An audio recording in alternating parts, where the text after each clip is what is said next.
안녕하세요. 김병호입니다. 이전 PM 실무 영상에서는 범위, 일정, 예산의 최적화에 대해서 설명드렸습니다.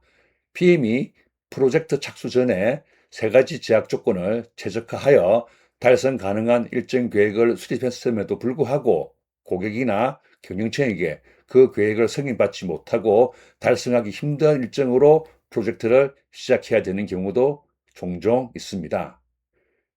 만일 PM이 착수 시점에 이러한 사실을 알게 되었다면 프로젝트 납기가 지연될 가능성이 매우 높기 때문에 PM은 경영청 대상의 리스크 소통에 집중해야 합니다. 이번 영상에서는 달성하기 힘든 일정으로 프로젝트를 착수하는 이유와 일정 달성 가능성이 어느 정도인지 확인하는 방법, 달성하기 불가능한 일정으로 착수시 대응 방법, 달성하기 힘든 일정으로 착수시 대응 방안에 대해서 살펴보겠습니다. 달성하기 힘든 일정으로 프로젝트를 착수하는 이유는 두 가지입니다. 힘든 일정임을 알면서도 여러 가지 사정상 수용하게 되는 경우가 있습니다. 이후 자료에서는 여기에 대한 대응 방안을 상세하게 설명드리겠습니다. 두 번째는 착수 당시에는 일정 지연 이슈를 확인하지 못한 경우입니다. 이 경우는 원래 그러한 이슈가 있었는지 혹은 PM이 관리를 잘못했는지 파악하기 힘듭니다. 따라서 이 이슈는 별도로 설명드리겠습니다. 예를 들어서 착수 이후에 요구사항을 구체화하면서 예상보다 업무 규모가 커졌다거나 새로운 기술의 적용 난이도가 사전에 예상했던 것보다 높다거나 보안이나 법규, 품질 검증 등 추가적인 준수 요건이 발견되었다거나 주요 부품의 조달 기간이 예상보다 길어진 이런 경우에는 PM의 관리 역량 미흡과 매우 혼돈하기 쉽습니다. 따라서 이 주제는 별도로 설명드리겠습니다. 힘든 일정임에도 알고도 프로젝트의 일정을 수용하는 경우에는 다음과 같습니다. 수주 또는 사업 승인을 위해서 무리한 일정을 약속하는 경우로 주로 외부 계약에 의한 프로젝트가 여기에 해당합니다. 조직 내부의 프로젝트는 CEO와 같은 경영층의 강한 요구를 거절하지 못하고 달성하기 힘든 일정이 굳어지는 경우가 많습니다. 또한 PM이 승진과 같은 보상을 기대하고 달성하기 힘든 일정을 수용하는 경우도 있습니다. 마지막으로 PM이 본인의 리더십이나 관리 역량에 대해서 과신하는 경우에도 달성하기 힘든 일정을 수용하게 됩니다. 일정 달성 가능성을 확인하는 방법에 대해서 말씀드리겠습니다. 가장 중요한 것은 유사 프로젝트의 실적, 계획 대비 실적 데이터를 분석하는 것입니다. 유사 프로젝트 대비 규모, 일정, 예산이 어떻게 차이 나는지를 분석하는 것입니다. 그런데 본인이 수행하는 프로젝트와 딱 맞게 비교할 수 있는 프로젝트는 흔치 않습니다. 그러나 아무것도 없는 것보다는 그나마 유사한 프로젝트를 찾아서 그 프로젝트의 실적 데이터를 가지고 내 프로젝트의 계획 데이터를 비교하는 것이 아주 설득력이 높습니다.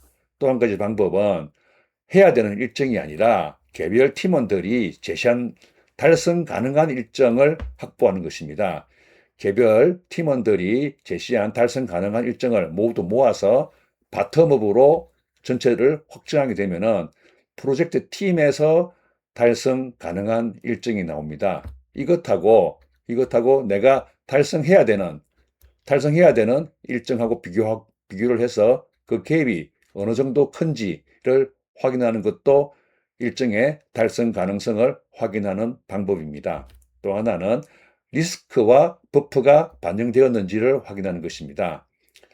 단계별로 품질 검증을 하는 경우, 신제품의 경우가 그런 경우가 많습니다. 단계별 품질 검증을 하는 경우 반드시 오류가 생기는데 그것을 수정하는 기간을 반영했는지, 혹은 프로젝트 종료 이후에 바로 프로젝트가 끝나는지 아니면 적정 안정화 기간이 포함되어 있는지 등을 확인하는 것입니다. 그리고 일정 계획 수립 자체의 논리에 대한 정확성도 확인할 수가 있습니다. 검증 작업이나 외부 인터페이스와 같이 누락된 작업은 없는지, 선후행 관계가 정확하게 반영되었는지 등을 확인하는 것입니다. 그리고 끝으로 프로젝트 계획 수립 시 자원 산정에 대한 가정을 하게 되는데 그 타당성이 있는지를 확인하는 것입니다. 자원의 역량, 그리고 내가 원하는 투입 시기에 대해서 투입될 수 있는지 이런 가정들이 지켜지는지를 체크해 보는 것입니다. 이러한 가정을 종합해 보면은 달성이 매우 힘들다, 불가능에 가깝다, 달성이 힘들다, 달성할 수 있을지 불확실하다 등을 확인할 수가 있습니다. 예를 들어서 2개월 이상, 1 내지 2개월, 1개월 이하를 들 수가 있는데 이러한 지연 예산 개월 수는 조직이나 프로젝트 사항 규모에 따라서 달라지기 때문에 PM 스스로 이를 판단하여 적용하시기 바랍니다. 달성하기 불가능한 일정으로 착수했을 때 대응 방안에 대해서 말씀드리겠습니다. 앞서 말씀드린 바와 같이 착수 전에 도전적인 일정이라고 보고했음에도 불구하고 그 일정을 PM이 수용한 경우에 이하 대응 방안이 효과적입니다. 착수 전에 여러 가지 리스크를 PM이 보고했기 때문에 그러한 이슈가 발생한 경우에 지체 없이 경영청에게 예상했던 일정 지연이 실제로 발생했다라는 리스크와 함께 PM이 선택 가능한 선택지를 설득력 있게 보고하는 것이 중요합니다. 이때 중요한 것은 PM이 문제만 보고하는 것이 아니라 프로젝트 일정 지연을 최소화하는 것이 중요하다는 관점에서 리스크 대응을 위한 사전 보고로 프레이밍하는 것이 중요합니다. 절대로 PM이 부정적인 PM이 아니라 리스크를 예방하고자 하는 긍정적인 PM으로 인식되는 것이 중요합니다. 프로젝트 리스크를 논리적으로 설명해야 합니다. 이전에 보고했던 내용을 구체화하거나 추가로 파악한 사실을 업데이트해야 합니다. 예를 들어서 범위 요구 사항에 대한 변경, 기술 성능 목표에 대한 변경, 팀원 생산성에 대한 현 상황, 외부 연계 업무에 대한 변경 상황, 파트너 역량에 대한 현 상황, 주요 이해관계자의 참여 정도 등을 파악하여 업데이트하는 것이 좋습니다. 리스크 대응 방안은 두세 가지 정도를 포함하되 범위, 예산, 품질의 상충 관계는 반드시 포함하여 불가능한 일정은 가급적이면 프로젝트 초반에 경영청에게 프로젝트 계획 변경을 승인받는 것이 중요합니다. 리스크 대응을 위한 접근 방법의 예시는 다음과 같습니다. 예를 들어서 범위를 축소하고 기존 완료일을 유지하는 방안, 전체 범위를 유지하되 추가 자원을 투입하고 병행 작업을 해서 1개월 정도 연장하는 방안. 이때는 리스크는 분명히 있습니다. 전체 범위를 대상으로 하고 예산은 대폭 증액하고 품질은 확보하는 3개월 연장 방안 등이 예시에 포함될 수 있습니다. 당연히 기존 완료일을 기존과 같은 범위에 그대로 유지하는 방법은 선택지에서 제외해야 합니다. 두 번째입니다. 리스크 보고 시 유의사항에 대해서 말씀드리겠습니다. 처음부터 안 된다고 말씀드렸다. 이전에 제가 말씀드린 바와 같이 이런 식의 책임을 회피하는 발언은 절대 피하셔야 됩니다. 프로젝트 착수 과거를 보지 말고 착수한 이유를 바라보면서 보고를 해야 합니다. 동일한 이슈만 반복하여 보고하고 최신 사항에 근거한 대안을 제시하지 않는 것도 유의해야 됩니다. 항상 리스크 보고 시에는 최신 사항에 근거한 대안을 제시해야 합니다. 실책받는 것이 두려워서 예상 완료일, 즉 예상 납기 지연일이 되겠죠. 이러한 것을 보고하지 않거나 모호하게 보고하는 것도 피해야 됩니다. 예를 들어서 현 상황을 리스크를 보고하면서 납기 지연을 최소화하겠습니다 라는 식의 모호하고 무책임한 보고는 절대 피해야 됩니다. 회사의 지원은 없고 숙제만 해야 된다는 생각에 리스크 보고를 피하는 것도 바람직하지 않습니다. 리스크 보고는 프로젝트 종료 시점에 계약이 만료되는 일종의 보험으로 생각하시는 게 좋습니다. 따라서 이러한 보험을 위해서는 힘들어도 주기적으로 프로젝트에 변경되는 상황과 대응 전략을 보고하는 것이 바람직합니다. 일정 지연으로 인해 가장 큰 피해를 보는 이해관계자들을 파악하고 그 사람을 활용하는 것도 바람직합니다. 경영청 대상으로 보고하기 전에 그 이해관계자에게 공식적인 보고 전에 일정 지연에 대한 근거를 상세하게 설명하고 PM이 예상하는 대응 방법에 대해서 그 이해관계자의 공감대를 확보한다면 경영청 보고 시에 그 이해관계자를 나의 우군으로 활용할 수 있습니다. 그리고 내가 달성해야 되는 계획과 달성할 수 있는 일정의 갭이 매우 큰 경우에는 프로젝트 내부 일정은 현실적인 달성 가능한 계획으로 근거해서 계획 대비 실적을 관리하는 것이 바람직합니다. 왜냐하면 착수 초반부터 납기 지연이 계속 발생하게 되면 PM의 통제력을 상실할 수도 있기 때문입니다. PM이 절대 하지 말아야 될 행동은 이런 일정 지연 리스크를 침묵하거나 할 수 있다고 왜곡하거나 팀원에게 목표 달성을 강요하는 활동은 피해야 합니다.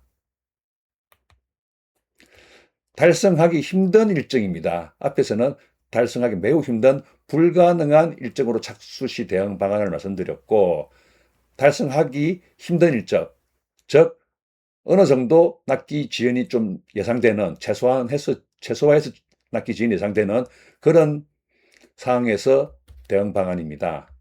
이 경우는 일정 지연 리스크를 작업별로 구체화해서, 즉 어떤 작업은 몇 주, 어떤 작업은 몇 주 이런 식으로 다 분할해서 정리하는 것입니다. 그렇게 해서 전체 일정 지연에 미치는 영향을 정리하는 것입니다. 이러한 자료들은 일정 지연에 대한 설득력 있는 근거가 됩니다. 그리고 일정 단축, 납기 지연 최소화를 위해서 주공정 크리티컬 패스라고 하죠. 크리티컬 패스에 있는 일정을 단축하는데 집중해야 됩니다. 예를 들어서 우수 인력을 그 크리티컬 패스에 투입하는 것입니다. 크리티컬 패스에 대한 설명은 별도로 드리겠습니다. 그리고 의사결정이 지연되지 않도록 신속한 의사결정을 유도해야 됩니다. PM은 주요한 이슈에 대해서 의사결정자를 명확하게 하고 그 사람이 의사결정을 제때 내리도록 지원해야 됩니다. 그것이 모호하거나 지연될 리스크가 보인다면 그때 PM은 유관자 참석 회의를 주최해서 그 자리에서 바로 의사결정을 내릴 수 있도록 노력해야 됩니다. 그리고 일정 단축을 하는 과정에서는 부작용이 발생할 수가 있습니다. 대표적인 것이 생산성이 저하되거나 품질과 같은 품질 이슈로 재작업이 발생하는 그런 경우가 되겠습니다. 그래서 내가 현재 적용 중인 일정 단축 방안이 효과적이고 부작용이 없는지 주의 깊게 살펴봐야 됩니다. 달성하기 힘든 일정이 갈 수 있는 길은 두 가지입니다. 일정이 정상화되거나 혹은 상황이 악화되어서 달성하기 불가능한 일정으로 바뀌는 것입니다. 그래서 PM은 현재 일정이 어느 쪽으로 갈지, 이쪽으로 갈지, 이쪽으로 갈지를 파악하여 그 기준을 사전에 정의하고 모니터링 해야 합니다. 기억할 내용 4가지를 정리하겠습니다. 달성하기 힘든 일정의 리스크입니다. 리스크 현황은 프로젝트 착수 전, 프로젝트 착수 후 단계별로 지속적으로 보고해야 됩니다. 경영청에게. 달성하기 힘든 정도를 점검하여 목표 납기와 예상 납기의 계획을 지속적으로 업데이트하고 그 상황에 맞는 대응 전략을 수립해야 합니다. 예상했던 이슈가 발생했을 때 경영청에게 일정 지연 리스크와 선택지를 지체 없이 설득력 있게 보고해야 됩니다. 불가능한 일정은 계획을 변경하고 달성하기 힘든 일정은 실행에 집중하여 납기 지연을 최소화합니다. 이상 설명을 마치겠습니다.